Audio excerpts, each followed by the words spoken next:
Real Madrid are an unstoppable force right now, and they showed that once again this past weekend as they dismantled Real Oviedo by 3-0 at the Santiago Bernabeu. We gonna take a look at some of the key moments from that game in this video, and we gonna use the incredible stats and data available on the Y-Scout platform to explain how Real Madrid are so incredibly hard to beat right now. So let's get into it. Alright, so straight off the bat, we can see here on the possession map just how dominant Real Madrid were throughout this game. They had 72% of the ball. You can also see their heat map, how they really pinned Real Oviedo back into their own half.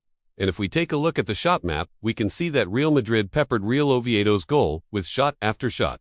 They had 24 shots in total, 8 of which were on target, and 3 went in. If we now switch over to the pass map, we can see that Real Madrid played some beautiful football here. They used the entire width of the pitch, and they moved the ball really well. They completed 617 passes during this game at an impressive 91% pass accuracy. And when we click up here, we can see that Valverde was the man of the match for Real Madrid. He completed 106 passes during this game at a 95% pass accuracy. We can also see here that he created the most chances for Real Madrid, 4 chances created for his teammates, and he also made 2 key passes, one of which led directly to a goal. So overall, an excellent performance from Valverde. So how exactly did Real Madrid break down Real Oviedo? Well, we can find out if we go into the Analysis tab and then click on Opponent Moves. Okay, so this shows us what Real Madrid did against different types of opposition movement.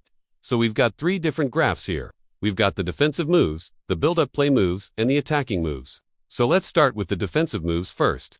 This shows us what Real Madrid did when Real Oviedo were in possession of the ball. So when Real Oviedo built up play from the back, what did Real Madrid do? Well, they pressed them, of course, but they pressed them in different ways depending on where they were on the pitch. So you can see here that Real Madrid pressed high up the pitch, but they also pressed in the middle, and they pressed in the wide areas too. So Real Madrid were all over Real Oviedo whenever they had the ball. And this is one of the reasons why Real Oviedo only had 28% of the ball during this game. Okay, so now let's take a look at the build-up play moves. This shows us what Real Madrid did when they were in control of the ball, and they were building up play in the final third. So we can see here that Real Madrid switched play a lot during this game. They moved the ball from left to right and right to left. And this caused all sorts of problems for Real Oviedo, because they could cope with the pace of Real Madrid's fullbacks. And this is one of the reasons why Real Madrid had 17 shots from inside the penalty area. And finally, we've got the attacking moves. This shows us what happened when Real Madrid entered the final third. So we can see here that they mostly played direct. They didn't do a lot of build-up play in the box. Instead, they played long balls into the box, or they switched play from one side to the other. And this was very effective. It stretched Real Oviedo's defense, and it created all sorts of problems for them. And this is one of the reasons why Real Madrid had 15 crosses during this game. Now, one of the keys to Real Madrid's success this season has been their ability to press high up the pitch and win the ball back quickly. And they did this brilliantly during this game. In fact, according to our data, Real Madrid pressed high up the pitch more than they ever have before under Carlo Ancelotti. They pressed in the attacking third on 19 occasions during this game. This is a new record for them under Ancelotti, and this is one of the reasons why they won the ball back so quickly and launched so many attacks. Real Madrid also did a great job of winning the second ball during this game. They made 35 recoveries in the final third, which is another key reason why they were able to launch so many attacks. Now, the other thing that really stood out about Real Madrid's performance during this game was their movement off the ball. Their players were constantly making runs in behind the defense and stretching the play.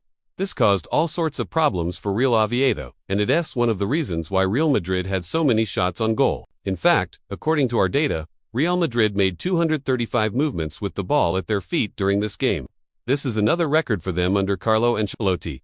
Now, this is not necessarily a stat that you can just look at in isolation and make any kind of judgment from. But when combined with other stats, it tells a really interesting story. Now, these stats are really interesting because they show us that Real Madrid are playing the best football in Europe right now. Let me explain. If we go into the Stats tab and then click on Top Teams in Europe, we can see that Real Madrid are currently leading the way when it comes to pressing, ball recoveries, and attacking movements. They are the most aggressive team in Europe right now. They are winning the ball back higher up the pitch than anyone else, and they are launching more attacks than anyone else too. Now, you might be thinking, well, yes, but Real Madrid play in a weak league. The Spanish league is not that strong, so of course they're going to have these stats. Well, if we sort the table by points per game, we can see that Real Madrid are still right up there at the top. They are still the most aggressive team in one of the best leagues in the world, and they are still winning the ball back higher up the pitch and launching more attacks than anyone else. So what does this tell us? Well, it tells us that Real Madrid are playing some incredible football right now. They are the most informed team in Europe, and they are unstoppable when they play like this. The stats don't lie. Real Madrid are simply the best team in Europe right now. Now, Real Madrid have been linked with a move for Jude Bellingham in recent months, and if they do sign him, then expect these stats to go through the roof. Bellingham is one of the best young midfielders in the world, and he would add even more quality to an already impressive Real Madrid side. Now, Real Madrid's next match is against Atletico Madrid in the Champions League, and I'm really looking forward to that one. Atletico are always tough opponents for Real Madrid, but I think Real Madrid will have too much quality for them. I'm predicting a 2-1 victory for Real Madrid. Now, before we wrap up this video, I want to give you guys a special offer. Thanks for watching. Make sure to subscribe for more videos like this.